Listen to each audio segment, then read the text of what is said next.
What's good, YouTube? Hitman Next. Make sure you hit that like and hit that sub, man. Show your boy some love, man. I just left the gym, feeling good as hell. It's been some years since I consecutively hit the gym back to back to back to back. So be on the lookout for some IRLs, man. I'm taking a break off 2K just off the fact that 2K is not real life. You feel me? I was spending more time on playing basketball on 2K than I was in real life, and that's a shame. It's a damn shame. 30 years old, not 40. Not 10, you know? Come on now, let's be realistic. But yeah, man, be on the lookout for some RILs, man. My jump shot getting back right, you feel me? I'm about to get back right, man. But that's not the purpose of this video. I really want to speak on what the Phoenix Suns have done. As y'all know, man, there's been a lot going on in the free agency so far, man. I'm liking a lot of moves. I'm not liking that KD move to Brooklyn, just off the simple fact that that's not a good fit in my opinion. I don't like Kevin Durant, Kyrie Irving, and DeAndre Ayton as a fit.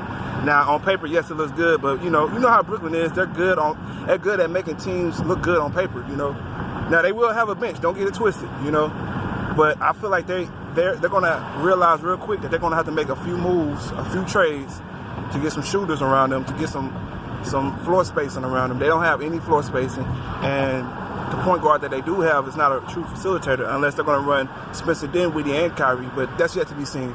But I want to speak about the Phoenix Suns. I'm liking what I've seen from Phoenix Suns, except for that move that we just made today. Now, if you don't know, Phoenix just traded Josh Jackson and I forgot who else. Oh, DeAnthony Melton, who I like, for Kyle Korver, who they're going to release, and that bald head dude from Memphis. I forgot that dude's name, man. But I feel like, look, we should have drafted him if we wanted him that bad. Yeah, I mean, we had a chance to draft him last year, man. We didn't draft him, you know? Like, get out of here, man. You trade Josh Jackson, and then you package 2 draft picks for him. You know, you package 2 draft picks in order to trade him for who? Like, I don't like that move in particular. Of course, it's a salary cap shedding move, but I don't like that move. But the other moves we made, getting Ricky Rubio, Dario Saric, yeah. Those are the type of moves I would like to see from Phoenix. Now, how Cam Johnson will look, I didn't see him on the Summer League roster. I'm hoping that trade gets finalized and he gets put on the Summer League roster so we can get a sample size of what he's going to look like. I feel like he's going to be a sniper, but whether or not he would develop his game is yet to be seen. But man, Phoenix is still going to be a playoff contender. Now, I'm not saying a championship contender. We're far from that. But as far as getting to the playoffs, that's easy work. I mean, come on now. Here's our starting lineup on paper. Ricky Rubio, Devin Booker, Kelly Oubre, if we can re-sign him, which I don't see why we wouldn't be able to re-sign him. Dario Saric, and DeAndre Ayton. And then you got Aaron Baines coming off the bench. You got that rookie we just got, Cam Johnson. You got Mikal Bridges. You got that Jerome kid we just got. I mean, come on, man. We got some solid pieces, man. Now, this is the moves. These are the type of moves I would like to see from Phoenix. Everybody was crying about getting D'Angelo Russell. Listen, I understand. D'Angelo Russell is a stud, an all-star, loads of potential.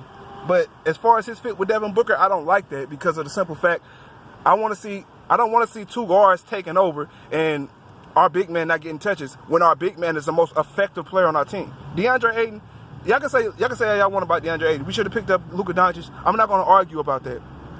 But as far as his fit on Phoenix, it's a perfect fit. You know what I mean? You got the Kobe and Shaq element.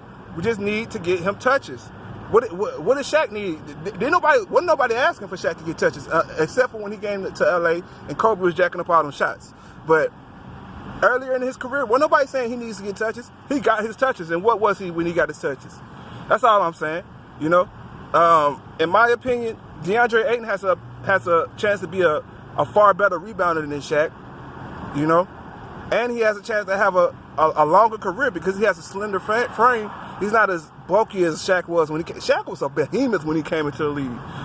And then he did himself a disservice by gaining all that weight, over the summer. He gained so much weight that he took a lot of years off his career. Shaq could have had a longer year, but I don't see DeAndre Ayton having that type of problem. So it would be in Phoenix's best interest to keep building around DeAndre Ayton because that's what I see. I see them building around DeAndre Ayton at this point. A lot of people saying, oh, well, it's a shame Devin Booker doesn't have any help around him. That's bullshit, man. We've been doing everything we can to get help around him. Devin Booker needs to help his damn self. That's the problem. Devin Booker needs to help his damn self. But at the same time, I do agree with that. But now that he has a point guard, there's no excuses for Devin Booker, you know? You have a point guard. There's no excuses, my guy. Like, what do you want? Do you want help that scores? Because you have that in DeAndre Ayton, he just wasn't getting touches.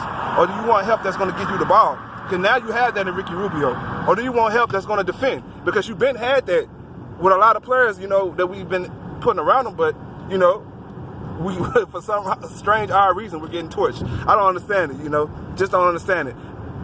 I don't understand it unless you're going to say Devin Booker is to blame. Because if you actually watch the games, which I do, you see Devin Booker gets beat a lot of times. He gets caught sleeping, like kind of like how James Harden gets caught sleeping. And it's going to get magnified whenever he gets put on TV more. A lot of people are going to see what I'm seeing. But, yeah, that's all I got, man. Like I said, I love the moves, but except for a few, you know. That I feel like we could have got a lot more for Josh Jackson, but maybe nobody wanted him, so that's what it was. But it is what it is. I'm not an executive. Just from the outside looking in, I see what they're doing, and man, hey, the sky is the limit, man. Phoenix will be a championship contender within 2 years. I'm gonna stick with that. I'm gonna stay with that.